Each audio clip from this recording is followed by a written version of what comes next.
Hey y'all, it's Crystal. Welcome back. I'm going to do another installment of a shelf little highlight here. My very slow way of doing a somewhat library tour. And today, since it's middle grade March, and I have 3 shelves double stacked of middle grade books, I thought I'd just run through some of my middle grade books. Because why not?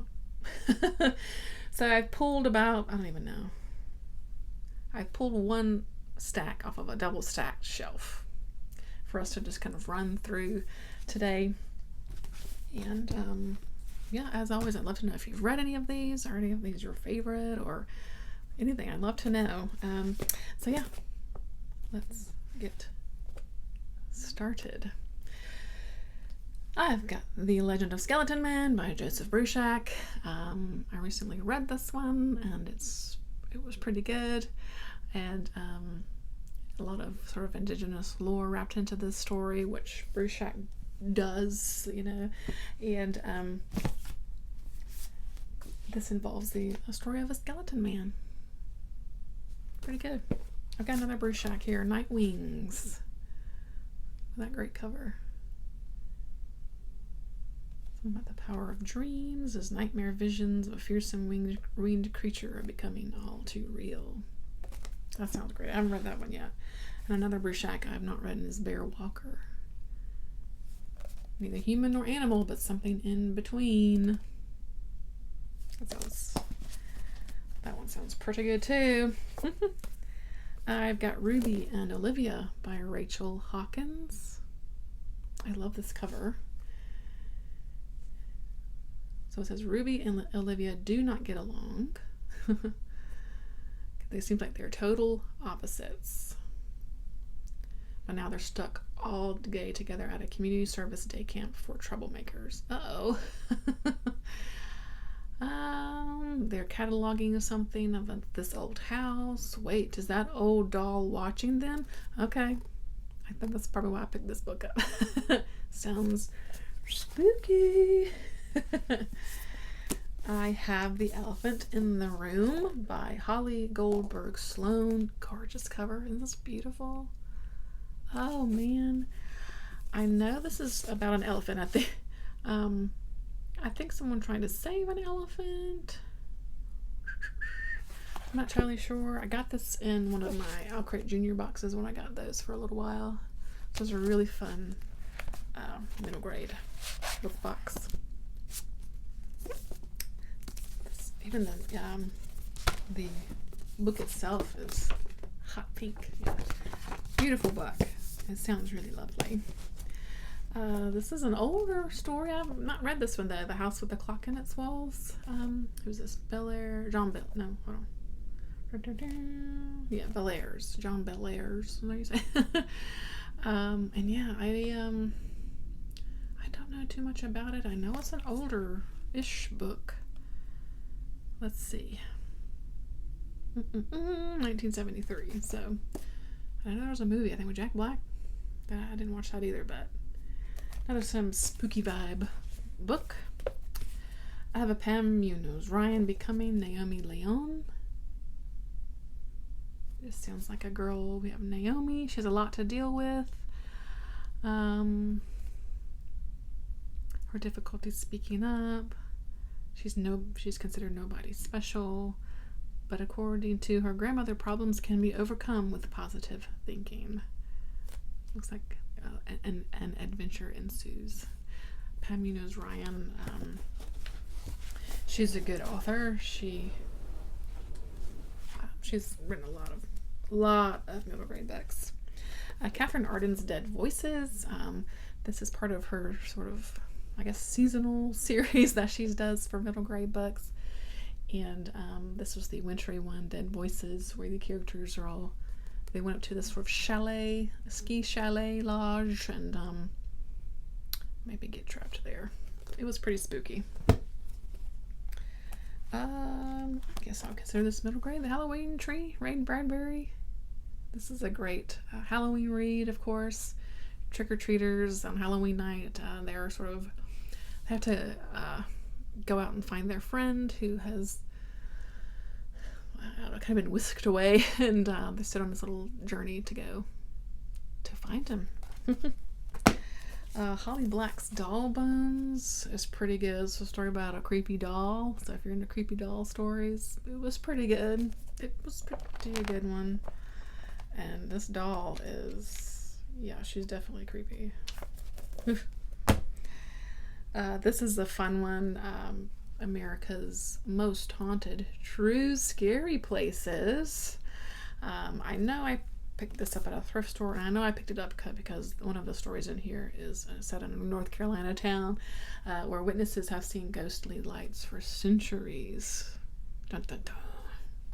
I need to read that, figure out what that is, so I can go take a visit. The ever popular Anne of Green Gables by Ellen Montgomery, which I've never read. I know. I can hear you yelling at me.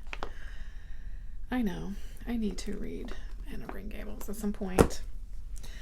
Madeleine L'Engle's A Wrinkle in Time. I have read this one. I think I read it last year or the year before. I read it somewhat recently. I did never read this one as a kid, but I liked it pretty good.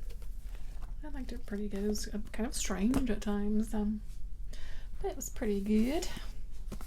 Let's see. I don't know, this is a thick book, but is it more middle grade? Never Ending Story? We call it a middle grade book? This is some tiny writing. I don't know. Phew, I don't know, but the Never Ending Story. The classic tale of Bastian and the book that magically comes to life. So I've never read it, though. Of course, the movie's iconic. I grew up watching the movie, but I've never checked the book out, but I'm going to need to. I need to take care of that.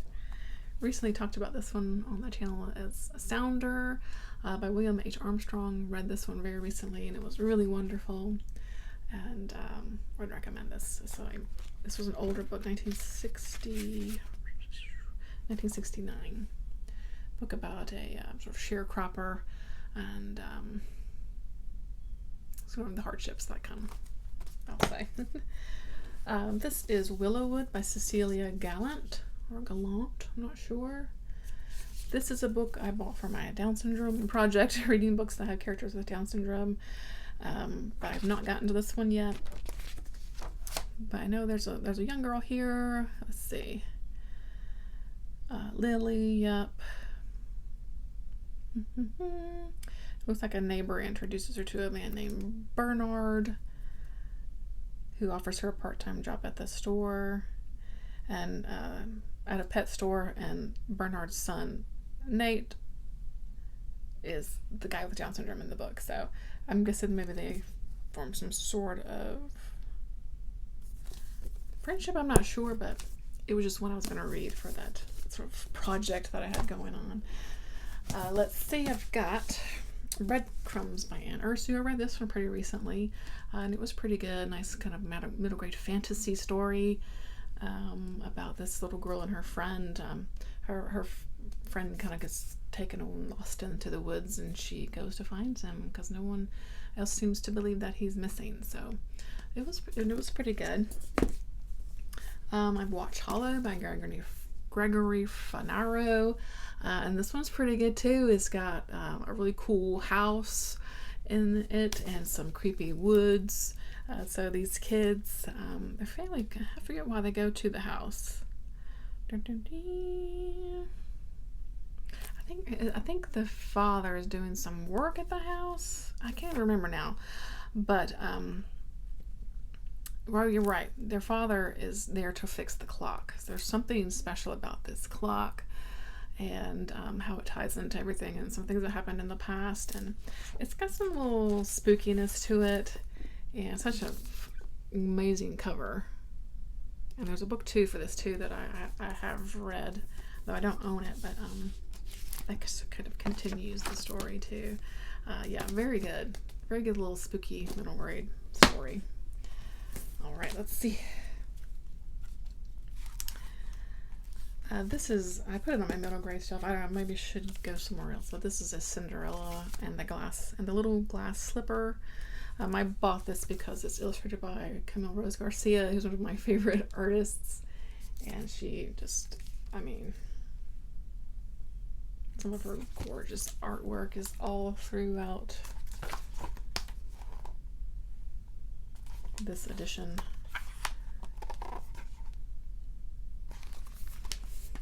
It's so amazing.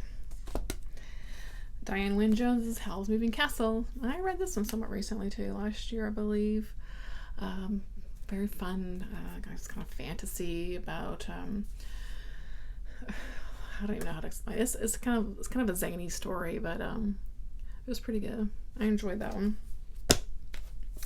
Let's see, Walking to the Bus Rider Blues by Harriet Gilliam Robinette. I think this was a thrift store pickup. So we got June 1956 in Montgomery, Alabama. African Americans are boycotting the bus company that had their neighbor Mrs. Rosa Parks arrested for refusing to give up her seat. Until they can sit wherever they wish on the bus, they are refusing to ride. They are walking. So it's like we're getting that story through the eyes of, I'm guessing, these two younger folks here. Sounds amazing. Beautiful cover. Again, look at this one. It wraps around too. Yes. So, yeah, I'm sure this is really great too. Should get to that one soon. Got a couple of these little penguin classics. I've got Jungle Book, Rudyard Kipling. I never read Jungle Book either. I know the Disney movie.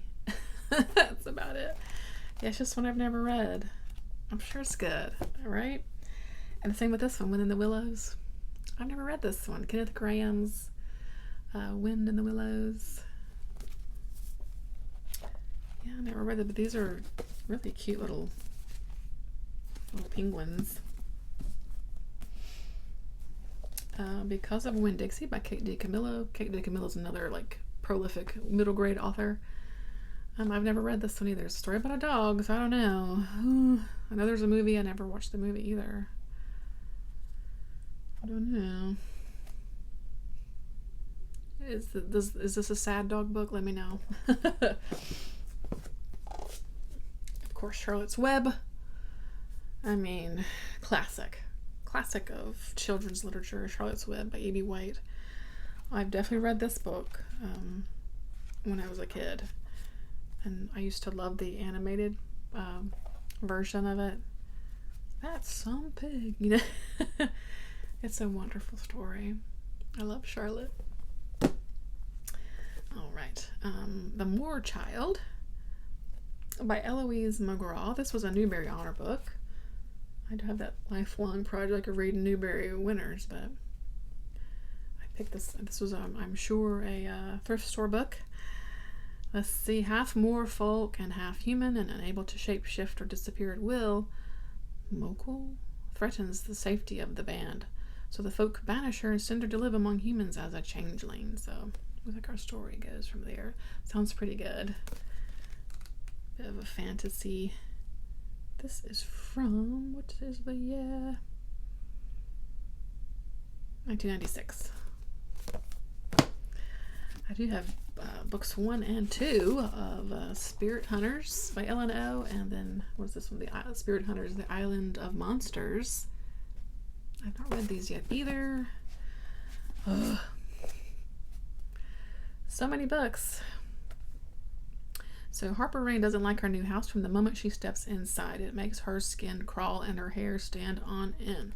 There's an energy to the house that just does not feel right. There's rumors that it is haunted. So I don't want to read much more. It looks like the story goes from there and then continues on. With them on vacation, it looks like evil never takes vacations. So that sounds fun. Those sound like a lot of fun. More recent pickup for me, another thrift store find, that was Mr. Limoncello's Library by Chris Grabenstein. This is a sort of, I think, a mystery where they're trying to kind of get out of this library, kind of a la Willy Wonka-esque, I think. It sounded fun, like a fun little adventure. Let's see, I've got Lloyd Alexander's The Foundling and Other Tales of Prydain.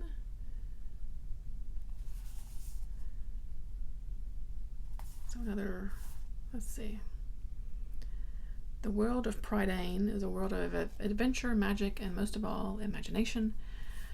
Enter for an enchantment. It looks like there's more than one story. Let's see. It's just, I don't know. It's a little fantasy story, so. I have a couple of Eva Ibbotson, I'm not sure you pronounce that, Eva Ibbotson books. I've got Witch. I love this cover. And I've got The Island of the Ants. I say ant because I'm from North Carolina, but y'all know what I'm saying. This is amazing covers. I don't know what this one's about. It's like this big, is it a whale or what in the world's going on here? I don't know. I'll have to read and find out. I think these are somewhat older too. Let's see. 1979. So yeah, a bit older as well. Let's see. Supermax and the Mystery of Thornwood's Revenge by Susan Vaught. This one I know I bought because Max here is a wheelchair user, so I was going to check that out to see how it was, and how she was written as a character. So I'm Supermax. Don't you dare call me Maxine, or I'll run over your toes with my turbocharged wheelchair.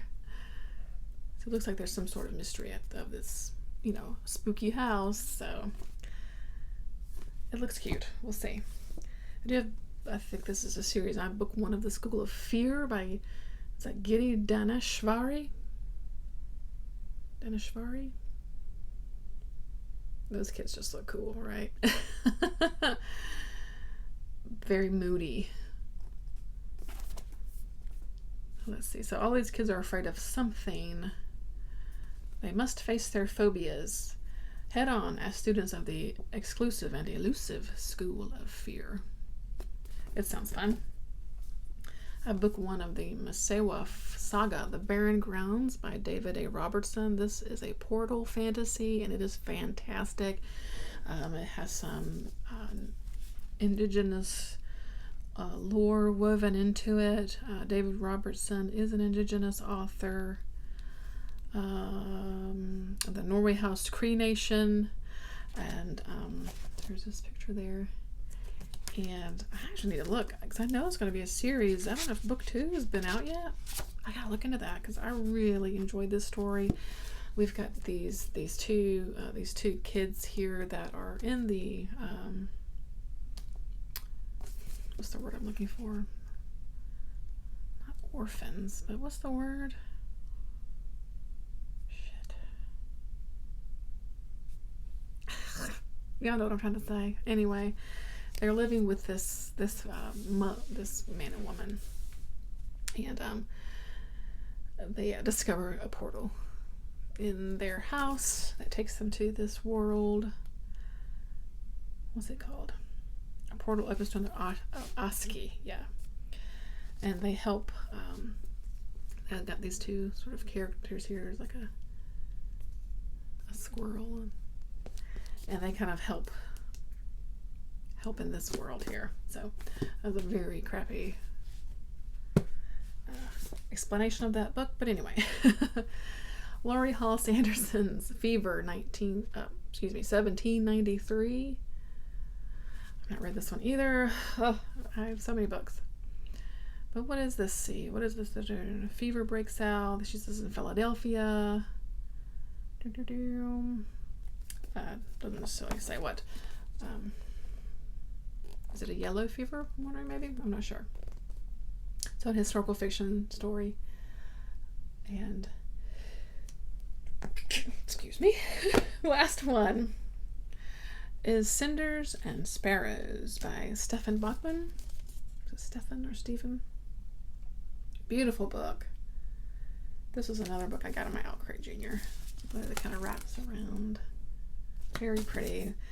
Obviously feels like a fantasy story, a spellbinding coming-of-age stories. The hall of Blackbird Castle may be dark and haunted, but the characters who frequent it are warm and lively. Readers will fly through the pages. It's just stunning. Look at this. Oh, I love how that is. Very pretty. So yeah. need to get to this because it's a beautiful book. So that's gonna do it. That's all I grabbed off of that shelf. I think this is long enough. Thanks so much for watching, and let me know if you're enjoying these highlights. I'll keep going, so just let me know. And again, let me know if you've read any of these, or let me know. I'd love to know if I should prioritize any of these. So yeah, that's it. Thanks for watching. Hope you're doing well, and I'll catch you in the next one. Bye, friends.